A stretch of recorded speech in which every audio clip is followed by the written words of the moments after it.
주식 썰전으로 이어갑니다. 안녕하십니까, 김수연입니다. 2부 주식 썰전에서는 전문가님과 시장에서 놓쳐서는 안 되는 투자 포인트에 대한 주제로 깊이 있게 이야기 나눠보겠습니다. 그리고 여러분의 종목 고민 해결해드리는 종목 상담 순서 기다리고 있고요. 마지막으로 전략주 AS와 새로운 전략주 준비되어 있습니다. 그럼 먼저 종목 상담 참여 방법부터 알려드리겠습니다. 문자 샵 3772번으로 오늘 함께 하실 전문가 명동고래 적어서 보내시면 저희가 답장으로 입장 가능한 채팅방의 링크를 보내드리고 있습니다. 또 포털 검색창에 슈팅스타 검색하시고 사이트 들어오셔도 종목 상담 코너가 있습니다. 종목의 이름, 매수하신 가격, 비중 3가지 올려주시면 저희가 방송 시간을 통해서 종목 고민도 해결해 드리고요. 또 종목 상담 선정되시면 커피 교환권도 함께 보내드리니까요. 여러분의 많은 참여를 기다리고 있겠습니다. 네, 그럼 오늘 주식 썰전 함께할 전문가를 소개합니다.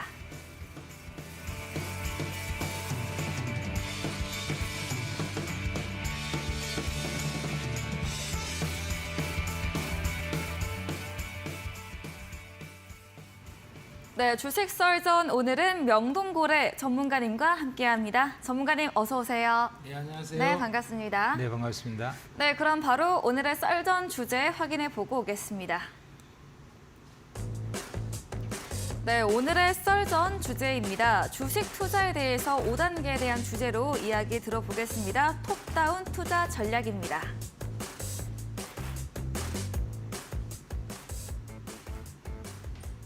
네, 오늘의 썰전 주제, 이 주식 투자에 있어서 5단계가 있다는 이야기인 것 같습니다. 톱다운 투자 전략 어떤 걸까요? 네, 보통 우리가 일반 투자자들이 종목을 선정하는 걸 보면은 그냥 어디 정보를 들어서 뭐 좋다니까 한번 사보거나 혹은 또 여러 가지 여러 신문이나 뉴스 같은 거 봐서 좋은 호재나 뉴스가 나오면은 사거나 이렇게 아무런 원칙이 없이 그때그때 따라서 종목을 그냥 아무렇게나 선정하는 그런 방식을 많이 쓰죠. 이렇게 무원칙하게 투자하면 수익 내기가 참 어렵다. 이렇게 말씀드릴 수 있겠고요. 네. 운에 따라서 자기의 투자 수익률을 맡기는 거다. 이렇게 볼 수 있겠습니다. 그러면 좀 체계적으로 우리가 종목을 선정하는 방법이 뭐가 있겠냐. 이렇게 우리가 생각을 해볼 수가 있는데요. 이 체계적인 우리가 종목을 선정하는 것 중에서 가장 많이 쓰고 있고 보편적으로 많이 활용되고 있는 것이 톱다운 투자 전략이다 하는 것입니다. 네. 이거는 주식 투자에서 갖고 다섯 가지 단계를 밟아서 종목을 선정하는 것을 말한다. 이렇게 말씀드릴 수가 있겠는데요. 그러면 이 주식 투자의 5단계, 소위 톱다운 방식에 의한 종목 선정을 어떻게 하는 것이 좋겠는가. 여기에 대해서 한번 말씀을 드려보도록 하겠습니다. 네. 먼저 제1단계로는요, 우리가 대세를 판단해 본다는 것입니다. 자, 지금 시장이 이제 바닥을 찍고 이제 막 턴해서 좀 좋아질 수 있겠는가? 네. 그럴 때 이제 초기 단계에 들어가는 거다 이거죠. 그래서 시장이 좋을 동안에 계속 있다가 시장이 너무 과열돼서 이제 앞으로 시장 전체가 크게 폭락할 수 있겠다. 이렇게 판단이 되면은 너무 과열되었을 때 시장에서 탈출해서 나온다는 것입니다. 네. 그래서 이것을 우리가 한자로 얘기한다면은 진퇴후의 의사결정을 내리는 것이다. 이렇게 말씀드릴 수가 있겠어요. 네. 자, 이 시장에 진입할 것인가? 네. 혹은 거기서 빠져나올 것인가? 그리고 빠져나와서 완전히 휴식을 길게 취할 것이냐? 우리가 자동차를 운전하게 되면은 자동차에 악셀이 있고 네. 브레이크가 있고 그쵸. 파킹이 있고 이 세 가지가 네. 있죠. 네. 그래서 자동차 같은 경우도 보면은 악셀과 브레이크와 파킹을 그때그때마다 적절하게 잘 사용을 해야지 자동차를 성공적으로 잘 탈 수 있다. 이렇게 말씀드릴 수 있는 것과 똑같이 주식 투자는 이렇게 진퇴후의 의사결정을 잘해야 된다. 이 대폭락하는 구간만 잘 피해도 우리가 얼마만큼 수익률을 많이 낼 수 있을지 모릅니다. 그리고 또 상승 기간에 그 기회를 놓친다 그러면 또 그것도 치명적인 것이죠. 기회와 위험을 잘 관리하는 것. 이게 주식 투자의 모든 것이라고 볼 수 있는데요. 그중에서 이 대세에 대한 판단 굉장히 중요하다. 이렇게 말씀드릴 수가 있죠. 네. 그 다음에 이제 2단계로서는요. 대세를 판단했을 때 이제 바닥을 찍고 상승으로 넘어갔다든가 최소한도 긴 하락장은 끝났다 이렇게 판단이 되었을 때 이제 주식 투자에 들어갈 수가 있다 이렇게 말씀드릴 수 있겠는데요. 그때는 2단계로서 시장의 성격 및 주도주 판단을 해야 됩니다. 자, 시장의 성격 및 주도주 판단은 한마디로 표현하면 핵심 주도주를 판단하는 것이 가장 중요하다는 것이죠. 자, 그러면 이 시장의 성격은 뭘 판단하는 거냐? 어떨 때 보면은요, 시장은 아주 시장 전체 종목을 다 왕따를 시켜버리고 종목 몇 개만 골라서 그것만 이렇게 올라가는 장도 있어요. 이런 왕따 장세가 있다는 겁니다. 네. 옛날에 우리나라에 무슨 일이 있었나 하면은 네. 칠공주 네. 이런 말이 있었고요. 네. 4대 천왕 이런 말이 네. 있었어요. 네. 그때는 막 기관들이 중점적으로 끌어서 올라가는 7개의 종목과 4개의 종목만 부지런히 오르고 나머지 종목은 다 안 올랐다는 것입니다. 네. 1년 내내 그랬으니까 그 종목 안 가는 사람은 얼마나 서럽고 고통스러웠겠습니까? 그러니까요. 또 어떤 경우에 장을 보면은요, 중소형주만 계속 올라가고 대형주는 죽으라고 못 가는 장도 있어요. 네. 그래서 또 어떨 때는 가치주만 올라가는 장이 있고요. 성장주만 올라가는 장도 있습니다.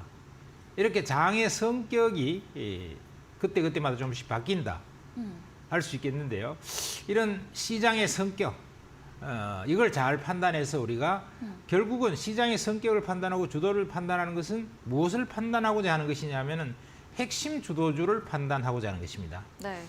시장에서 핵심 주도주가 여러 갈래로 나누어서 가는 그런 장이냐, 혹은 왕따를 시켜서 집중적으로 한 군데만 집중해서 그것만 가고 나머지는 다 못 가는 장이냐, 그다음에 중소형주가 가는 장이냐, 대형주가 가는 장이냐, 또 가치주가 가는 장이냐, 성장주가 가는 장이냐, 이런 장의 성격에 따라서 우리는 때로는 시장이 왕따를 시켜서 가는 종목만 가는 장이 형성되기도 한다.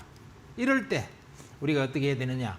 거기에 맞는 핵심 주도주를 잘 판단해야 된다는 것입니다. 그래서 핵심 주도주를 판단 못한다고 하면은 수익률을 낼 수가 없다는 것이죠. 자, 그 다음에 세 번째로는요, 역시 우리가 진퇴유를 결정하는 데 있어서 대세 판단을 들어갈 때다 이렇게 해서 들어갔다 치면은 그 다음에는 시장 성격 및 주도주를 판단해서 핵심 주도주를 곰곰이 이런 조건에 따라서 판단해 본 다음에 하나 주도주를 판단하면 거기에 이제 해당되는 종목을 사야지 수익을 낼 수 있다. 이렇게 볼 수 있는 것이죠.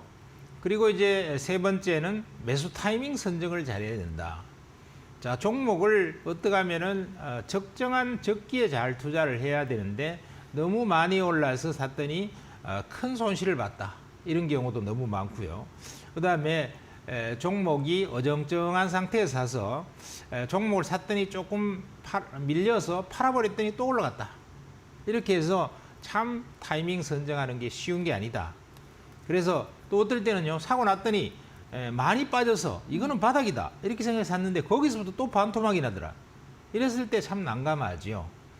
그래서 우리가 타이밍을 선정할 때는 한꺼번에 몰빵을 찍어서 오케이 그래서 베팅을 다 해버리는 것은 위험할 수가 있습니다. 그래서 굉장히 주식의 고수조차도 한꺼번에 다 사버리질 않고요.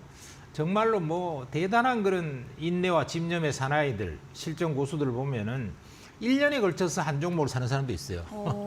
매수에 1년이 걸린다 이거예요. 네. 그런 고수들도 봤는데 참 그거는 보통 사람의 절제력으로서는 감당하기 어려운 일이고 네. 또 절제력이 있다 하더라도 1년에 걸쳐서 나눠서 주식 산다는 것은 뭐 돈이 진짜 재벌처럼 많지 않으면은 또 돈이 적어도 100억대, 뭐 50억대, 100억대 이상 되지 않으면은 그 뭐 돈 3천만 원을 들고 1년에 나누을 것 같으면 하루에 얼마입니까? 네. 그렇게 투자할 수가 없죠. 그래서 좀 투자 금액이 크면은 그럴 수 있는데 어쨌든 간에 분할 매수를 어떻게 적정할 수 있느냐 하는 부분인데 여기에 있어 갖고는 첫 번째 통상적으로 정찰병을 파견하는 게 좋아요. 정찰병이요? 예. 네. 그래서 이제 짜투리 금액을 조금 사본다는 것이죠. 내가 만약에 1억 정도의 돈이 있다. 그러면은 한 500만 원이나 한 200만 원 이렇게 조금 사보는 거예요. 사봤더니 여기에 주가 흐름이 쫙 사고 나면은 좀 주가 흐름이 잘 보여요. 그 사기 전에요. 그냥 덤벙 사버리면은 그게 주가 흐름이 눈에 잘 안 들어옵니다. 그래서 정찰병으로 막 1억 있다면 100만 원, 200만 원 소액 금액을 한번 딱 투자를 해놔 보면은 그다음부터는 흐름이 좋아요.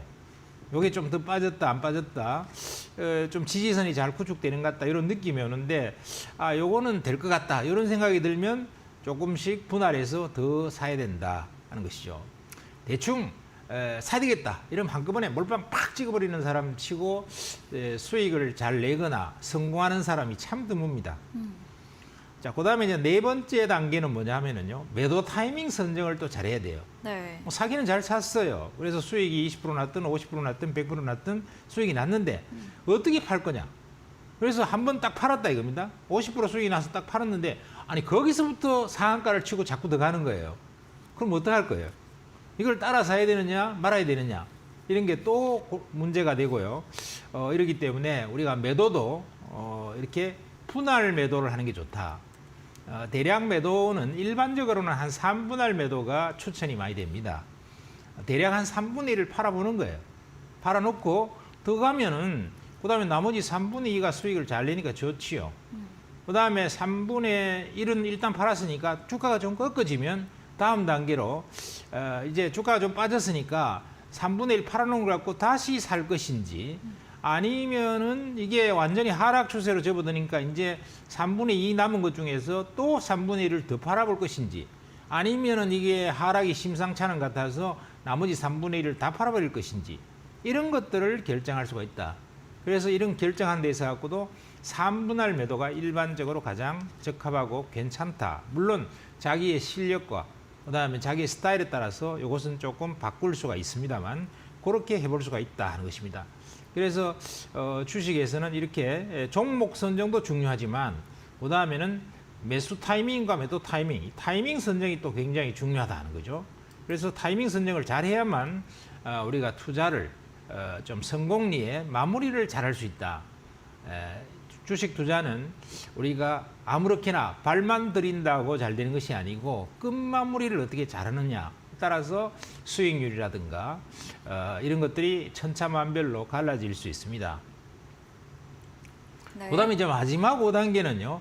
매매 복귀 및 관찰을 해야 된다는 겁니다.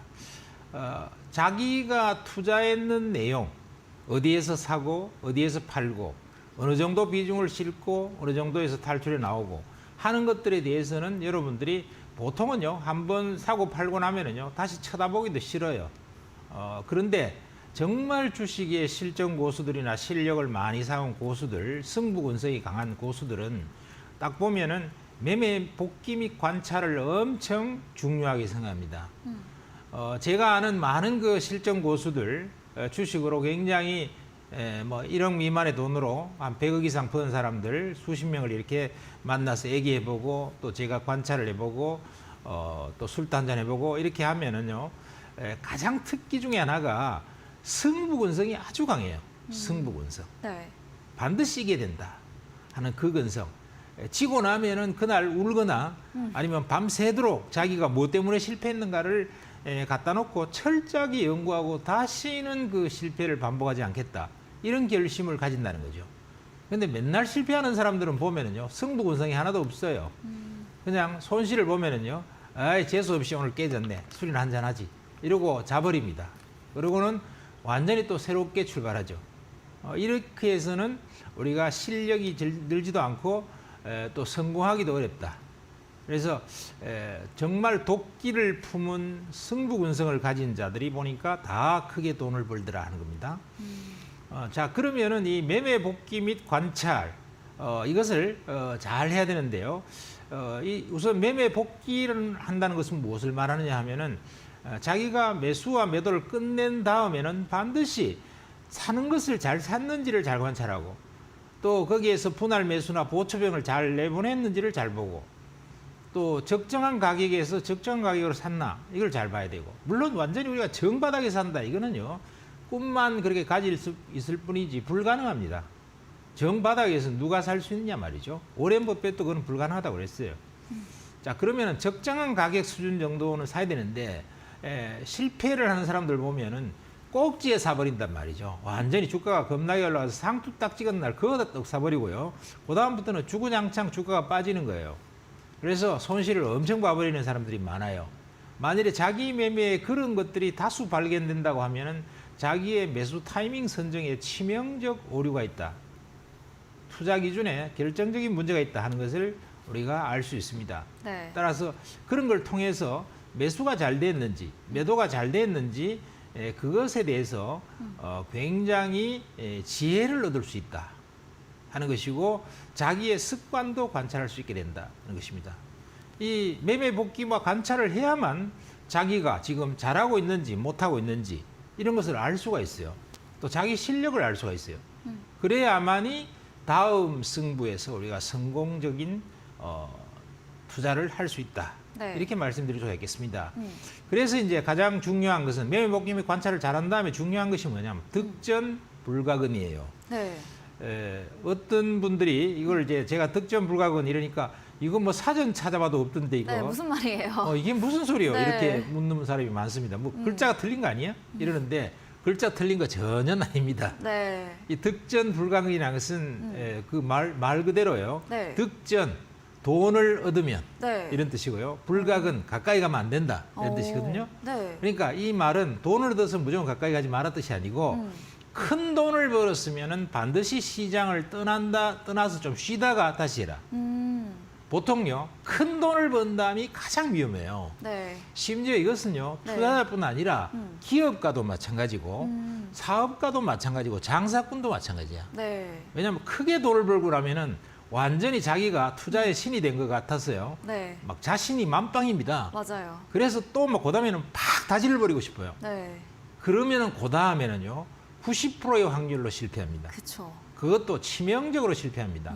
왜냐하면 크게 돈을 벌었으면은 그것은 시장의 여건이라든가 모든 것이 호황이라는 뜻이거든요. 네. 굉장히 큰 호황이 맞다는 뜻이거든요.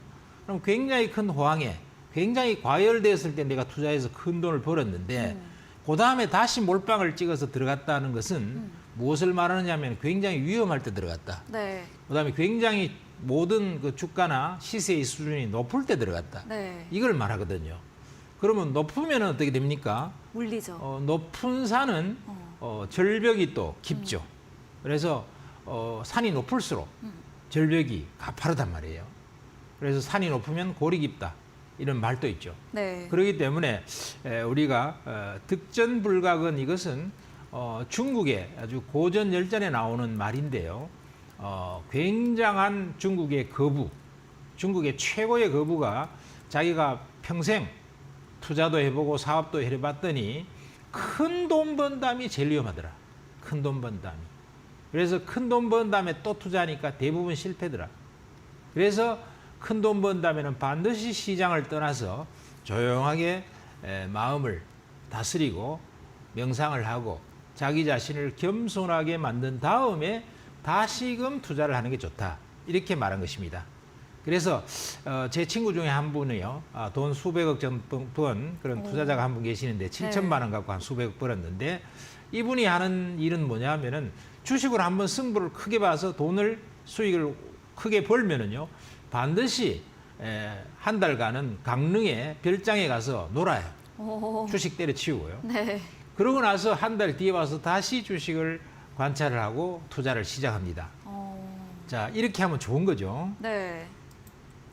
자, 그 다음에 우리가 두 번째 개념으로서 뭐가 있냐면은요.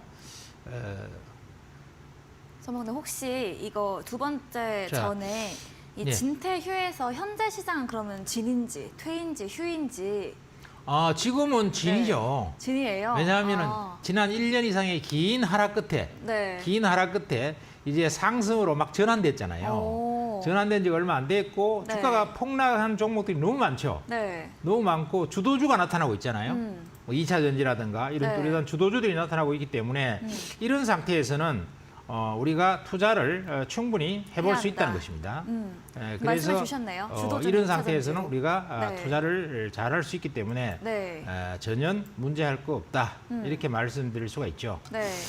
자, 그래서 우리가 투자에 있어 갖고 이런 투자의 5단계 있어갖고 두 번째 단계로 이제 가봐야 되겠는데요. 네. 두 번째 단계는 우리가 투자에서 굉장히 위험 관리를 잘해야 된다. 위험 관리를. 그래서 투자 실행 전에 우리가 리스크 관리 전략을 잘 짜야 됩니다. 네. 이 리스크 관리를 못한다 이러면 투자하면 안 돼요. 그래서 동전의 양면이 있듯이 우리가 전쟁터에 나갈 때는 창과 방패를 동시에 들고 나가야 되듯이 리스크를 잘 관리해야 되는데 첫 번째가 자산관리 3부법에 의한 기본 투자 관리를 잘해야 된다 하는 것이죠. 네. 우리가 재산을 투자를 할 때는 반드시 현금성 자산 3분의 1, 그다음에 부동산 3분의 1, 그다음에 주식 3분의 1 이렇게 세 개 정도로 나누어서 투자해야만이 치명적 위험을 막을 수 있습니다. 그다음에 두 번째가 우리가 두 번째 시간에 얘기를 했던 클로드 세넌과 워렌 버핏의 자산 안전자산 50% 유지 법칙을 배우셨죠.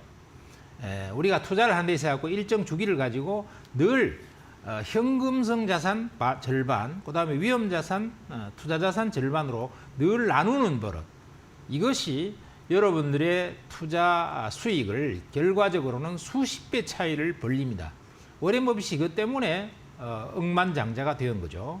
그다음에 이제 일반적으로 마지막에 여러분들께 말씀드릴 수 있는 것이 리스크 관리 전략이다 하는 거죠. 리스크 관리 전략은 과도한 버블 섹터나 시장에서는 탈출해야 된다 하는 거하고 두 번째는 부실주, 그다음 짧은 업력, 잘 모르는 주식은 회피해야 된다 하는 것입니다. 그리고 기본적으로 종목은 한 세 종목 정도 이상 나누어야만이 기본적 리스크를 관리할 수 있다 이렇게 말씀드리겠습니다. 네, 이렇게 오늘도 강의해 주셨습니다. 현재 시장은 진해 시장, 나아가는 매수를 잘 해야 하는 시기이고요. 주도주는 2차 전지 언급해 주셨고 또 분할 매수, 분할 매도와 함께 수익을 냈으면 잠시 시장과 멀어져야 한다. 이런 관리 전략까지 강의 들어봤습니다. 오늘도 강의 도와주신 명동고래 전문가님과 방송 이후에도 더 많은 이야기, 전략을 듣고 싶다면 문자 샵 3772번으로 명동고래 적어서 보내시면 저희가 답장으로 입장 가능한 채팅방에 링크 보내드립니다. 그리고 화면 하단에 QR코드도 보이시죠? 휴대폰 카메라 대시면 입장 가능하니까요. 편하신 쪽으로 들어오셔서 전문가님과 실시간으로 더 이야기 나눠보시면 좋겠습니다. 저희 방송 직후이죠. 또 9시부터 명동고래 전문가님께서 오늘 무료 온라인 공개 방송도 예정 중에 계시는데요. 전문가님께서 9시에는 또 어떤 주제로 이야기해 주실까요? 네, 오늘 무방의 주제는요. 2차 전지의 생태계 변화하고 그다음에 바닥권에 있는 2차 전지 출발 종목 세 종목을 말씀드리겠습니다. 네. 2차 전지가 지금 생태계가 굉장히 넓어지고 확장되고 있고 고속 성장하고 있죠. 그래서 생태계에 대해서 그 핵심과 본질을 정확히 익혀야만 우리가 투자를 잘할 수 있겠다 이래 싶고요. 그다음에 두 번째는 많이 올라간 종목, 물론 더 갈 만한 기가 막힌 종목들이 많습니다. 특히 양극재 단에서는요. 강력한 주도주기 때문에 꼭 우리가 사야 되지만 그와 더불어서 바닥권에서 출발하는 종목 이런 것도 리스크를 굉장히 피하고 싶은 사람들은 필요하기 때문에 이런 종목 한 세 종목 정도 말씀을 드리도록 하겠습니다. 네, 잠시 후 이어지는 9시 무료 온라인 공개 방송에서는 2차 전지 흐름에 대한 주제와 함께 리스크를 피할 수 있는 이 바닥권 탈출 종목에 대한 주제로 진행해 주신다고 합니다. 포털 검색창에 슈팅스타 검색하시고요. 사이트에 들어오시면 명동고래 전문가님 사진 바로 아래에 방송 입장 가능한 버튼이 있습니다. 클릭하시고 9시부터 참여해 보시면 되겠습니다. 저희 그리고 마지막 코너 도전 상한가에서는 전략주에 대한 힌트를 알려드리고 있습니다. 힌트를 듣고 정답을 아시는 분들도 9시 명동고래 전문가님의 무료 온라인 공개 방송에 들어오셔서 채팅창에 정답을 올려주시면 저희가 추첨 통해서 커피 교환권 함께 보내드리겠습니다. 네, 오늘 썰전 주제 정리해보고 돌아오겠습니다.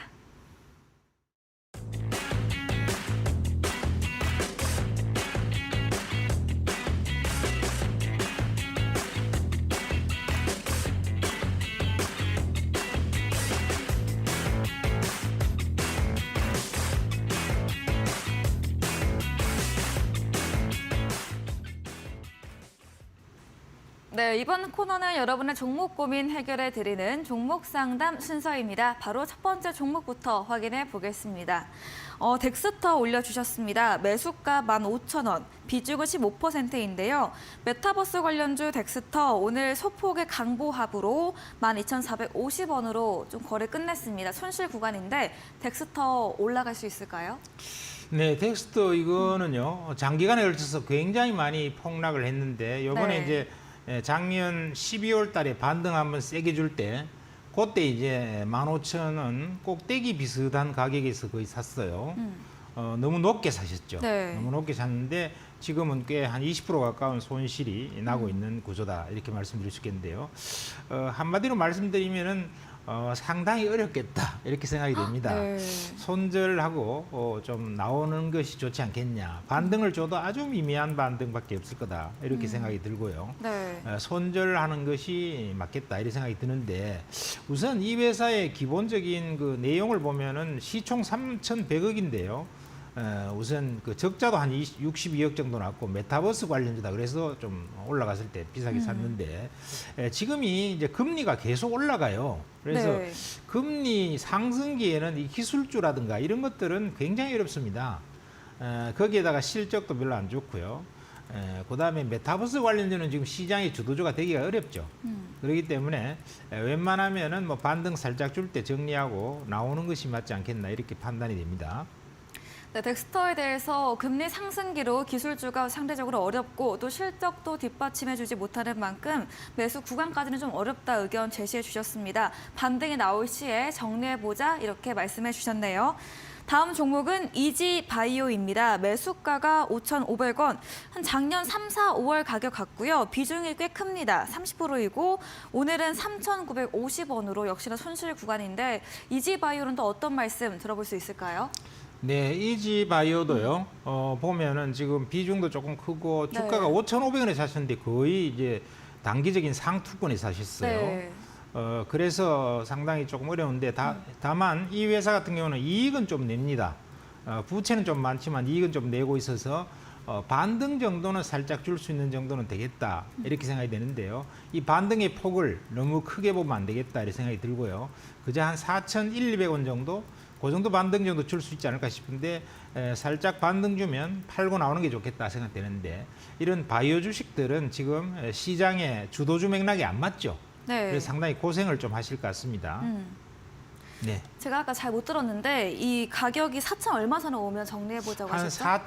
4,100원에서 200원 정도. 아, 네, 알겠습니다. 네, 반등은 나올 수 있듯 상승폭은 좀 크지 않을 것이기에 4,100원에서 200원 가격 전략 세워주셨습니다.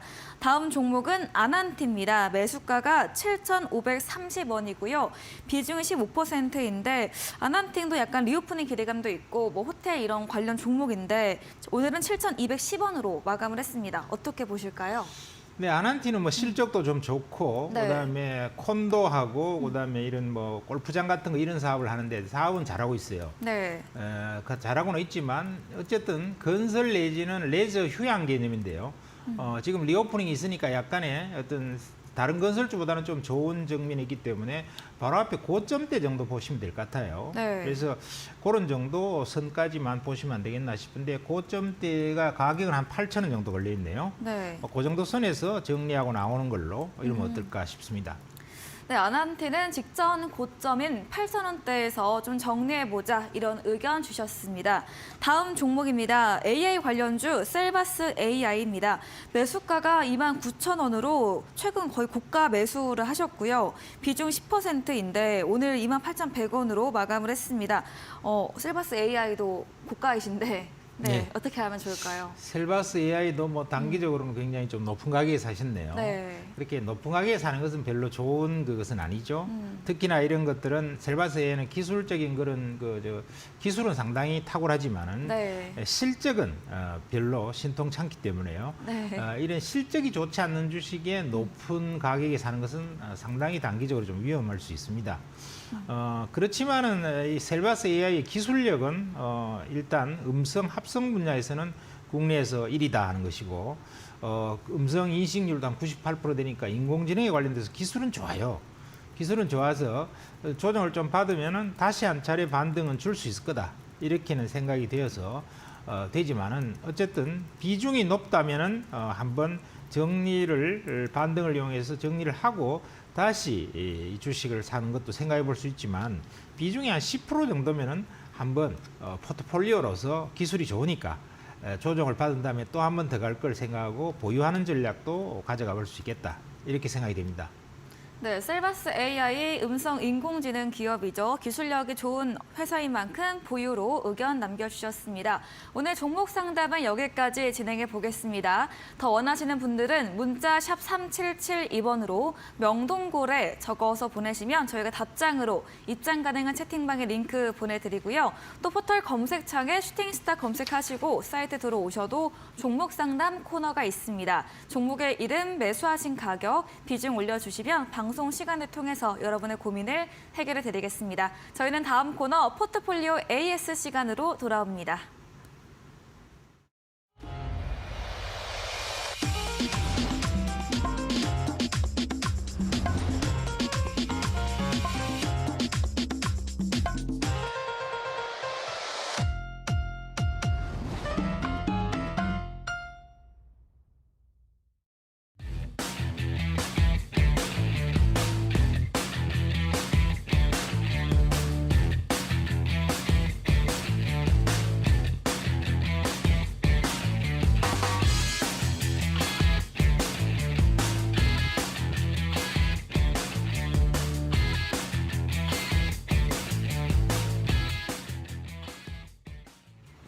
네, 이번 시간은 전략주 AS 시간입니다. 전문가님께서 방송 중에 추천해주신 종목에 대해서 어떤 전략이 또 필요할지 이야기 들어보겠습니다. 첫 번째 종목은 1월 9일에 매수했던 소카입니다. 매수가 19,600원이고요. 전문가님께서 이 소카는 좀 가치 성장주의 성격으로 장기적 관점으로 길게 볼 종목이다 이야기해 주셨거든요. 현재도 21,500원으로 수익권에 있고요. 최고가 수익률 16% 달성한 종목인데요. 소카 또 이야기 한번 나눠볼까요? 네, 소카는요. 최근 한 달간도 계속 연기금이 하루도 안 빼고 네. 샀어요. 오늘 뭐 소규모 몇천 주 이렇게 살짝 빨았는데 지금까지 계속 많은 수량을 연기금이 꾸준히 산다는 것은 장기적인 성장 가치를 보고 연기금에 살 정도니까 네. 장기 성장 안정주다 이렇게 보시면 될 것 같습니다. 이 주식은 지금 시장 주도주 맥락에서는 약간 이제 벗어난 느낌이 있어서 힘이 약간 없지만은 그러나 꾸준히 장기적인 가치주로서 상승할 수 있는 주식이기 때문에 장기 투자 관점에서 여전히 좋다 이렇게 봐야 될 것 같습니다. 네, 소카 한 달 내내 연기금의 매수가 들어오고 있는 만큼 장기적으로 안정성 있는 종목으로 계속해서 길게 보유 의견을 남겨주셨습니다. 다음 AS 종목은 1월 25일에 매수했던 아모레 G입니다. 최고가 수익률 12% 달성을 했고요. 지금도 수익권에 있고 전문가님께서 3월 달에 본격적으로 갈 종목으로 3월 4일 양회 종목으로 해보자 이런 이야기를 해주셨는데 네. 네, 어떻게 보실까요? 이 양회가 이제 양회의 기간 보시죠. 동안에 이번 주말이죠. 네. 주말에 이제 중국 정부에서 대규모 부양책을 쓸 거다 이런 얘기들이 많이 나오고 있습니다. 부양책을 안 쓰면은 아마 시진핑의 입지가 곤란할 거예요. 네. 중국 국민들이 워낙 지금 소비도 어렵고 여러 가지 그동안에 어려움이 많았기 때문에 부양책을 써서 마음을 달래려고 할 것이다. 이렇게 생각이 되는데요. 그렇게 되면은 시장이 상당히 조금 좋아질 수 있는 이런 리오프닝 관련주라든가 소비 관련주가 좀 좋아지지 않겠나 이렇게 생각되고 또 이제 봄이 좀 따뜻해지면은 여행도 많이 가겠죠. 네. 그렇게 되면은 아모레 G 같은 경우도 화장품도 좀 많이 바르고 마스크도 좀 벗고 좋아지지 않겠나 이렇게 생각이 되고요. 뭐 장기 관점에서는 우리가 일봉으로 보면은 뭐 꽤 조금 올랐는 것 같지만 주봉이나 월봉으로 보면 굉장히 장기간에 걸쳐서 내렸거든요. 네. 그래서 크게 무리 없이 가져갈 수 있을 거다 이렇게 생각을 해볼 수 있고요. 주봉을 한번 보시면은 자 굉장히 많이 내려 있죠. 내려 있어 좀 올라온 상태이기 때문에 이제는 점진적으로 올라갈 수 있겠다 이렇게 판단이 됩니다. 네, 아모레주 이 양회 이후에 중국 부양책에 나오면서 기대되는 리오프닝 주입니다. 여기에 이런 봄과 같은 계절적 재료까지 더해지면서 좀 기술적으로도 낙폭 과대이고 보유 의견으로 점진적 상승 추세 기대해 볼 수 있겠다 말씀해 주셨습니다. 다음 종목은 2월 6일에 매수했던 에코프로 HN입니다. 친환경 성장 가치 있는 종목으로 실적도 좋은 만큼 홀딩 의견 주셨고요. 지금도 수익권에 있습니다. 네, 에코프로 H는 또 어떤 이야기 들어볼까요? 네, 에코프로 H는 에코프로 그룹의 네. 친환경 관련주인데요. 실적이 굉장히 가파르게 좋아지고 있어요. 네. 그런데 비해서 주봉을 보면은 엄청 빠졌죠. 20만 원에서부터 빠져갔고요. 5만 원대 이렇게 걸려 있기 때문에 이 정도면은 뭐 바닥에서 별로 오른 것도 없고요. 이제 실적 상승과 더불어서 장기적으로는 계속 점진적으로 좋아질 그룹이다. 또 에코프로 그룹이 뭐 굉장히 좋아지고 있죠. 전반적으로는. 네. 그러니까 이것도 따라올 수 있는 충분한 가치가 있다 생각되고 기관들이 아주 좋아할 종목으로 판단이 됩니다. 네, 에코프로 HN 실적이 좋은데 비해서 주가가 현재도 너무나 저평가되어 있는 위치다 이야기해 주셨고요. 에코프로 상승과 함께 동반될 그런 상승이 기대가 된다 이야기해 주시면서 역시나 보유로 의견 남겨주셨습니다. 다음 종목은 2월 13일에 매수했던 KPF입니다. 가치주로 좀 1만 원까지는 길게 갈 수 있고 또 많이 올라온 만큼 지난 방송 때는 최고가 수익률 25% 달성을 해서 일부는 네. 수익 실현하자 이런 의견 주셨는데 KPF 또 어떤 이야기 들어볼 수 있을까요? 네, 이 종목은 어쨌든 자산 가치에 비해서는 너무 네. 싸다. 가치에 네. 비해서는 말이죠. 그 당시에 그 독립 리서치에서 분석했는 자료에 의하면은 거의 한 2배 정도는 가야 되는데 이게 주가가 너무 싸다. 자산 가치만 하더라도 우선 SBBK 같은 그런 그 로봇주 같은 이런 성장주도 지분을 많이 갖고 있고 그 외에도 다른 지분 가치도 갖고 있는데 비해서는 너무 싸다. 이렇게 해서 볼 수 있는데 어쨌든 단기적으로 반등을 위해서는 조금만 팔 수도 있겠다 이렇게 말씀드렸지만은요. 조금 장기로 보면 워낙 그 가치도 좋고 그다음 실적도 좋기 때문에 지금 실적주가 요즘은 좀 안 가는 어떤 주가 흐름도 있어요. 네. 그러나 좋은 것은 결국 시간이 지나면 가기 때문에 장기로도 보유해 볼 만한데 단기적으로 보면은 요 반등 좀 주었을 때 정리하고 지금 워낙 주도주가 뚜렷한 부분이 있기 때문에 갈아타는 것도 생각해 볼 수 있다. 어제도 뭐 상한가 한번 먹었으면 됐죠, 뭐 그죠? 그 정도면은 뭐 됐다고도 볼 수 있기 때문에 그렇다 이렇게 말씀을 드릴 수가 있을 것 같습니다. 네, KPF 지난주에 수익률 25% 달성한 종목입니다. 실적은 좋으나 단계로는 수익 실현 의견 주셨고요. 역시나 장기적으로는 길게 1만 원 선까지도 보유해보자 말씀해 주셨습니다. 다음 종목은 2월 20일에 매수했던 엠플러스입니다. 2차 전지 이런 파우치형 업체로 낙폭이 과대되어 있고 목표가도 그때 15,000원으로 말씀해 주셨거든요. 오늘도 4% 상승세 나오면서 마감을 했는데 엠플러스는 어떻게 하면 좋을까요? 네, 엠플러스는 2차 전지에 관련되는 그런 장비주죠. 네. 요 엠플러스가 이제 작년도에 그 SK온에다가 이제 납품을 이제 시도하려고 이제 돼 있고 SK온하고 그 관련성이 굉장히 좋아요. 그래서 많이 하려고 그랬는데 이 SK온 자체가 유럽이라든가 이런데 수율도 좀 못 맞추고 해서 이 투자가 장비 쪽에서의 어떤 그런 매출이 일어나기에는 자꾸 지연이 좀 됐어요. 그래서 그것만 제대로 됐으면 아마 주가가 많이 올랐을 겁니다만은 SK온 자체가 그렇게 빠르게 이걸 갖다가 수율을 조금 못 맞추는 바람에 여기 좀 늦어졌어요. 네. 근데 올해는 굉장히 좋아집니다. 그래서 올해는 주가를 한번 기대해 볼 만하다. 이렇게 말씀드릴 수가 있겠고요. 그다음에 SK온만 작년에 납품하려고 그러다 보니까 이제 이 회사가 상당히 어려웠는데 올해는 고객도 다변화하려고 하고 있기 때문에 네. 올해는 바닥은 확인됐다. 이렇게 봐지고 이제 상승으로 어느 정도 갈 수 있느냐. 이것만 남아 있는데 그것은 수주를 어느 정도 하느냐에 달려 있다. 이렇게 봐야 되겠죠. 네, 엠플러스 SK온 투자 부분이 주가의 발목을 잡고 있으나 올해는 좋아질 것으로 기대해보자 말씀해 주시면서 기술적으로 바닥권 확인한 만큼 길게 보유 의견 남겨주셨습니다. 다음 AS 종목은 지난 방송 추천주였습니다. DI 동일인데요. 2차 전지 알루미늄 제조 업체로 행동주의 펀드의 타깃 가능성이 될 수 있다. 이런 말씀과 함께 이야기해 주셨고요. 오늘도 5% 가까이 상승하며 마감을 했습니다. 네, 어떤 이야기 들어볼까요? 네, 이 DI 동일은 참 우량한 기업이에요. 네. 재무 구조도 참 좋고 실적도 좋고요. 그다음에 또 2차 전지가 지금 최고의 지금 시장의 주도주 테마 아닙니까? 2차 전지에도 맞고 이래서 배터리 소재에 관련되는 알루미늄 그런 박을 갖다가 납품을 하는데 알루미늄 박은 뭐 이 전기차가 배터리도 마찬가지고 전기차도 마찬가지고 이 알루미늄이라는 것들이 결국 가벼워야 되는 것이죠. 그래서 알루미늄 박에 대한 수요는 굉장히 많다 하는 것이고 재무 구조도 우량하고 최근에 이런 주식들에 대해서 몇몇 개 종목들이 보면은 행동주의 펀드들이 사갖고 기업 가치를 높이고 또 배당도 더 받으려고 그러고 이런 모습을 보여요.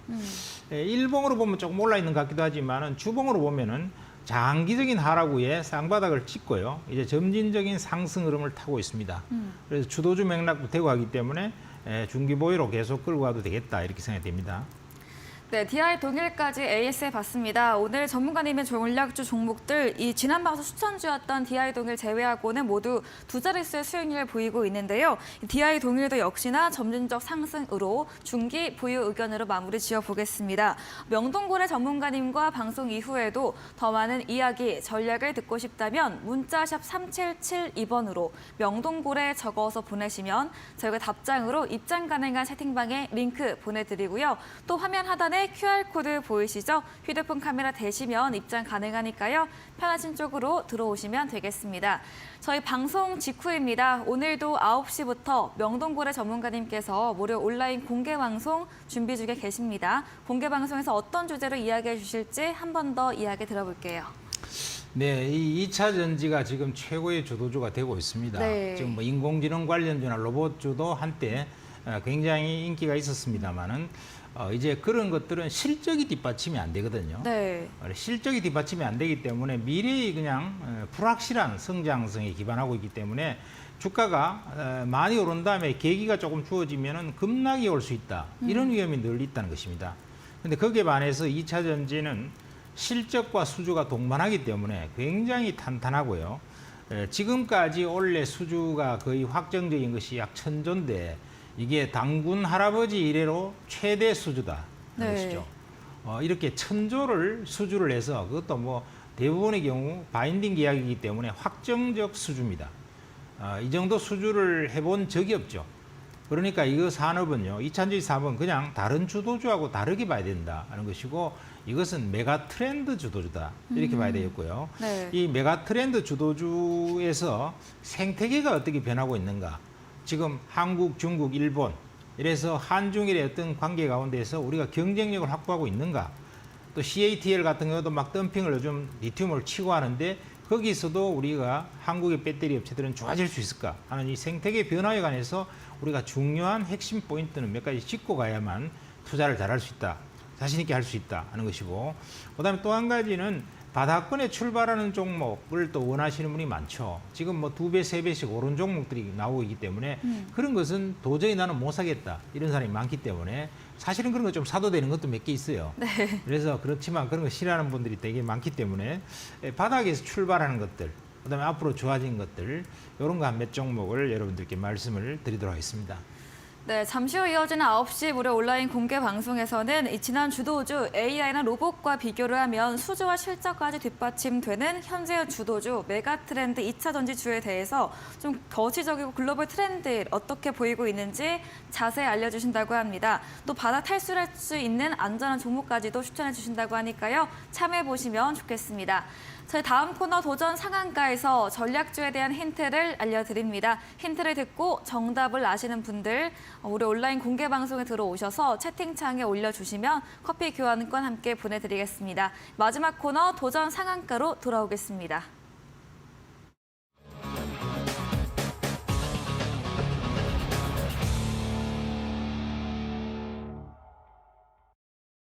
네, 도전 상한가입니다. 이번 주 새로운 전략주 힌트를 들어볼 텐데요. 전문가님께서 지금 말씀을 보면 주도주가 2차 전지이기 때문에 왠지 전략주도 2차 전지일 것 같은데 맞을까요? 네, 맞습니다. 네. 지금은 어쨌든 우리가 주식 투자의 5단계에서 말씀드렸듯이요. 네.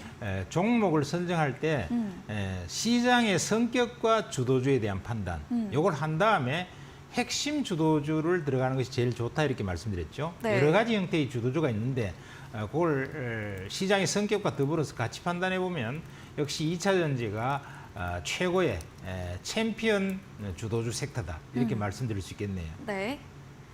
네, 그래서 전략주에 대한 힌트 네, 힌트를 드릴까요?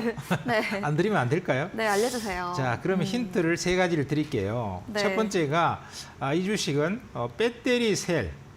우리가 2차 전지에는 그 반드시 배터리 셀이 들어가야 되는 것이죠. 네. 그런데 그 배터리 셀은 외부의 충격을 받으면 화재가 날 수도 있고 치명적으로 무슨 문제가 발생할 수 있어요. 그래서 외부의 충격으로부터 보호하는 핵심 부품 중에서 엔드 플레이트라고 하는 이런 외부 충격 보호하는 이런 네. 플레이트 부품이 있는데 이것을 전문적으로 생산하는 기업입니다.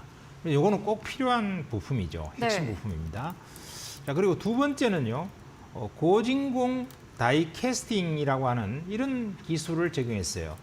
이게 일반 기술이 아니에요. 굉장히 난이도가 높은 그러한 기술, 고품질 기술인데 요걸 적용을 해갖고 차별화에 성공을 했다는 것입니다. 네. 우리가 종목을 선정할 때 중요한 것 중에 하나가 차별화가 안 되면 경쟁력이 없죠. 네. 남하고 달라야지 살 수 있다는 것입니다. 남하고 똑같으면 안 된다.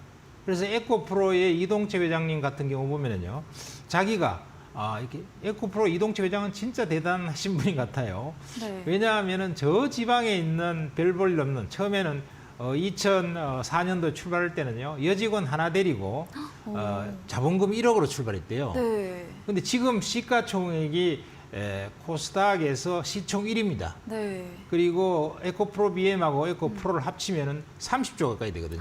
네. 그래서 어마어마했는데요. 앞으로 제가 봤을 때는 뭐 30조를 넘어서 최소한도 100조는 넘길 것 같고요. 잘하면 한 200~300조 정도 되지 않는가. 네. 제가 현대차는 뭐 확실하게 넘길 것 같아요. 아, 정말요? 에코프로 그룹이요. 네.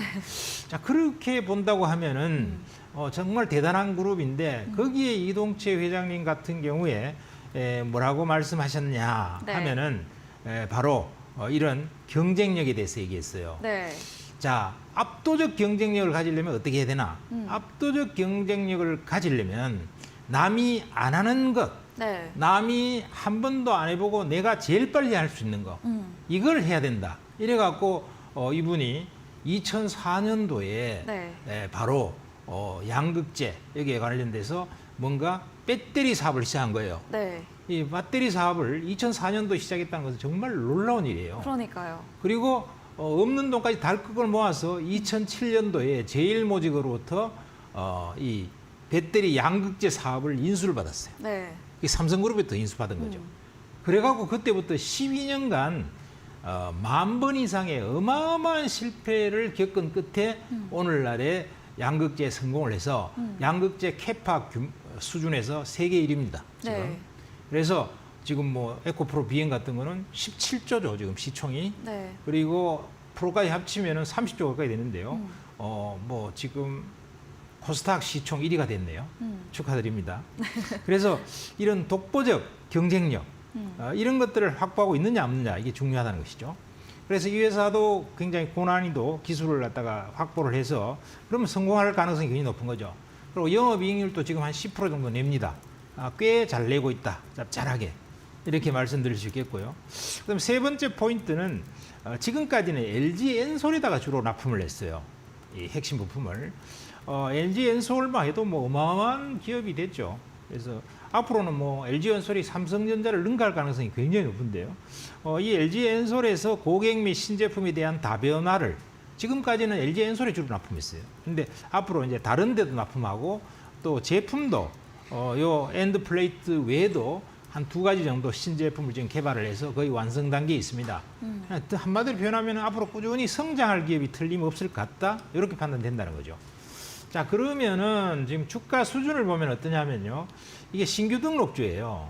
등록되고 나서 28,000원대에서 쭉 빠져버려갖고 지금 18,000원대까지 빠졌다가 2만 원까지 한 20% 정도 바닥에서 살짝 올라가고 있는데 지금 강하게 돌파하는 모습이 심상치가 않죠.